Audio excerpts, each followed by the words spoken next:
Hello, I'm Chris Williams. This is my first YouTube video blog for many years, and it's ironic. I filmed my previous videos on my previous computer, and this is my new computer. In the years that have passed since I last made the video, technology has improved, and computers have gone up in price. But it turns out that the only video making software on my current computer is inferior compared to what I used to record with. So I apologise for this grainy imagery that you can see. I don't think I'm going to be making videos to the scale that I did in the past. So this is a one-off video for me to talk about the Lucy Letby matter.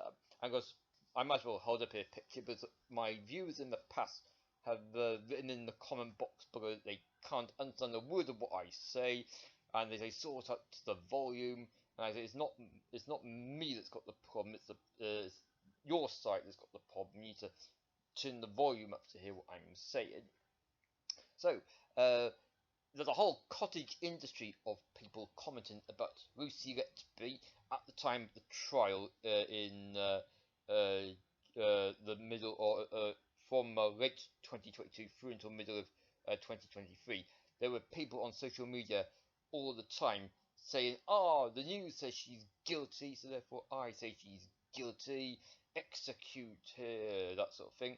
But there were people like me who were like, "Hang on, the trial hasn't ended yet, the evidence is weak, I'm positive that she is innocent." Now, when it came out about her notes where she said, "I done it, I'm evil," that I felt very disappointed in, but I thought that, yes, she was conceding defeat, because we know that she obviously wrote those notes when suspended from her job. She was being accused by the Dr. Brewery and Dr. J-Ram of being incompetent and all that. So it gave her self-doubt because she doesn't know how the babies died. So she was thinking, well, I didn't kill them deliberately. There's people saying that I am responsible for them dying. I was on duty when they died. Maybe I am to blame. Of course, she's been in custody since November 2020. There was a long period of time between her being remanded and the trial beginning. And that ties in with one key point I want to say. Most people who pretend on forums like the hate forum Tattle, they say, "Oh yeah, I went to the trial every day and I think that she's guilty because of the way she spoke in the dock."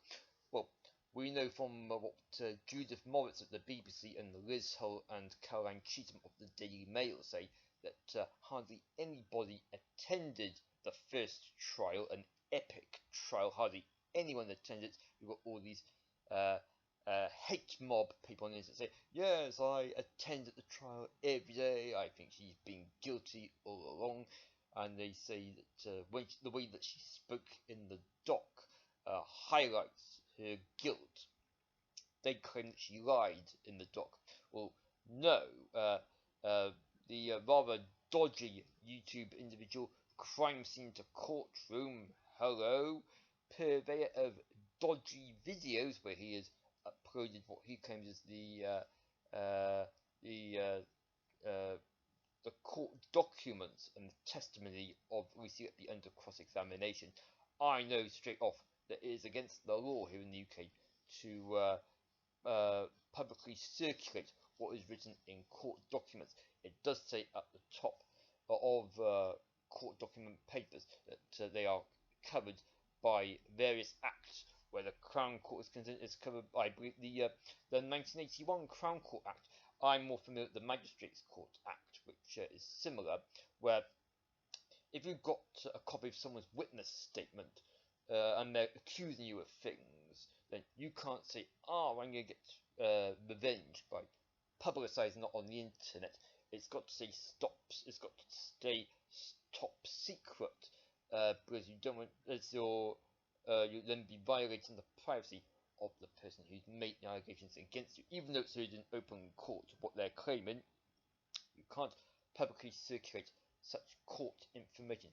And indeed, Mr. Crime Scene to Courtroom thinks that he is allowed to publicise on the internet what his cache of documents say. Well, no, it's illegal. But nonetheless, people have been watching his videos, and they've been like, see, Lucy Letby lied in their testimony. She got herself confused. Well, bear in mind, she was coming into court every day straight from prison, where she's got no sleep. She's afraid for her life. No, of course, she's not a public speaker, so she's obviously. I'm not a public speaker, and you can see that I'm getting tongue-tied now as what I'm talking about in this video. If you were to bombard me with questions on here, you'll find that I would end up talking nonsense. And indeed, that's what happened with Lucy Letby in the courtroom. I wasn't in the courtroom, and I'm positive all these people on the internet saying, yeah, she's guilty, but the testimony, well, they were not in the courtroom neither, taking it word for mouth from the media, that, and also taking it from Crimes into Courtroom, that because she got herself confused in the dock, that means that she is a liar. Well, no. Medical experts who have watched the videos say that everything she says is medically correct. There is nothing deliberately false about what she said. Nick Johnson Casey got himself into a hole, as he's not a medic. He had no understanding of what he was asking about, and that's why Lucy Letby had to constantly correct him to the point where he thought that she was backtracking on what she was talking about. Nick Johnson Casey claimed that she was contradicting what was the so-called agreed evidence, agreed in preliminary hearings. Well, as I say, that's all written down at a pre-arranged meeting. She didn't have such documents in front of her when testifying, so she would say, oh, my answer to this question is this, relating to baby A. Oh, we're talking about baby E. I got the cases mixed up. I'm not lying, I'm just confused. Of course, that underlines that she is innocent of the murders, in that she has no working knowledge of the murders themselves. She's just going on second-hand information about what she's been accused of. And indeed, she said in the Baby K trial that she took at face value what Dr. J-Ram said. She trusted Dr. J-Ram, and thought, well, if he says that, then that is what I have to answer questions relating to. She did not think at the time that Dr. J-Ram had an agenda against it.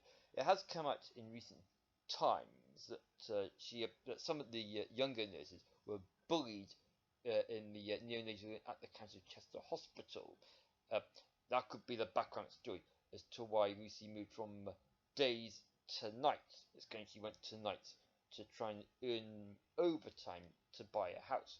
But it could be that she was trying to get away from people who she didn't enjoy working with, people who were out to humiliate her. The nasty people say she went to nights deliberately to kill people. Now, there's as I said at the start, there's a whole cottage industry of YouTube video makers. I've got a friend, Mark. Hello, Mark. He makes a fantastic video series. I'm going to post a link for his series in the area below where this video is going to appear on YouTube. I might well do some more videos in due course, but I am here today because I am irritated by the trolls who appear on X/Twitter, and they appear on Tattle, and they criticise Channel 5 for disputing Lucy Letby's guilt. They say that anyone who disputes her guilt is a sicko. Well, no, the sickos are the people who were saying during the trial, get on with it, she's guilty, I've convicted her before the jury finds her guilty, bring back the death penalty. Those people are sickos, they're malicious, and they have no place to try and suppress those people like myself who believe that the evidence does not add up to anything. Remember, I keep getting the letters and the names wrong. The Royal College of Child Health and Pediatrics they supervised the post-mortems, the majority of the post-mortems, and they said no suspicious circumstances. For the prosecution to then come back and say it's murder, well, that's a bit desperate. They overruled what the medical profession says. And it's my hope that the farewell inquiry, I hope that the former CEO Tony Chambers, I hope he refuses to apologise, and I hope he asserts that he believes that Lucy Letby is innocent. We're hoping that it will become clear at the farewell inquiry that murder has not happened. And of course, the Royal College of Child's Health and Paediatrics, they'll be at the inquiry as well, so they will hopefully agree with this narrative that they didn't think it was murder at the time, and they find it hard to believe it's murder now upon the jury saying murder. Remember, a little known fact, of course, the jury were not far off being discharged on a mistrial. They were coerced into coming out with their initial verdicts as quickly as possible after they were told that a majority verdict would be acceptable. Some at the trials say that there were there were a handful of charges which were unanimous. Well, no, that's not true. The majority of the charges were majority, but 2 of them were not guilty. So there's wriggle room that you only need 1 or 2 more jurors, and you then have Lucy Letby being not guilty of more than the 2 that she was cleared of. The evidence was weak, it was circumstantial, and it was negligible as to how strongly the jury thought that she was guilty. Whereas for the Baby Cade trial, of course, completely different kettle of fish. They came in and they're like, I know nothing about Lucy Letby, lies. And then they're like, oh yes, the newspaper says she's guilty. I've seen her in the flesh. I think she's guilty. Therefore, guilty. You then have 100% guilty, even though, of course, the previous jury were hung. They were unable to come up with a verdict. How can you go from one group of people being uncertain to a second group of people being fully confident? There's a factor that the second group has been influenced by. Okay, I think that's all I want to say in this video. I've spoken for nearly 13 minutes. If there's anything more that I want to say, I will say it in a future video. I apologise again for the picture quality. If you want to be my friend on Twitter, where I'm currently tweeting a lot about Lucy Letby, I am Chris Alf W, and I have a Facebook group called Down with the Lucy Letby Hate Mob, which you are welcome to join, as long as you are not a malicious person yourself. Okay, it's good to be back on YouTube after all these years. Shame that it's an inferior video compared to in the past. Okay, thank you for watching, and bye bye.